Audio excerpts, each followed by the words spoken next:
Tiga lanang inisial DD, MR sama RJ alias Mat Obeng cuma pacak pasrah pas digiring oleh tim anti bandit Polres Ogan Ilir. Guna dimintai keterangan atas perbuatannya sudah melakukan aksi begal di Jalin Tim Ogan Ilir. Ketiga tersangka ini sudah melakukan aksinya dengan modus mepet korban yang lagi ngawak motor. Lalu oleh mereka korban ditendang sehingga nyampak. Selanjutnya ngembek motor korban dan melari ke diri. Aksi kejahatan yang dilakukan oleh ketiga tersangka ini sudah sebanyak 9 kali. Bahkan ada salah sikok korbannya yang mati akibat perbuatan para tersangka ini. Selain melakukan begal, ketiga tersangka juga melakukan aksi pembobolan rumah sama kos-kosan kosong di Indralaya, Ogan Ilir.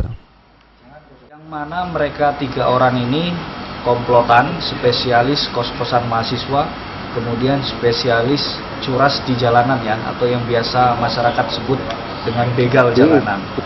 Komplotan di belakang saya ini melakukan di 9 TKP. Kemudian dari beberapa kasus curas tadi, salah satunya yang sempat viral, pernah terjadi begal di jalan lurus ya, Palembang Indralaya 365 KUHP, kemudian dan atau 363, kemudian dan atau 339 KUHP.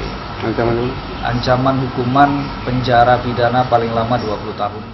Dari penangkapan 3 tersangka ini diamankan barang bukti 2 ekor lading, pakaian sama 2 motor yang dipakai oleh para tersangka saat jalan ke aksi sama hasil kejahatan.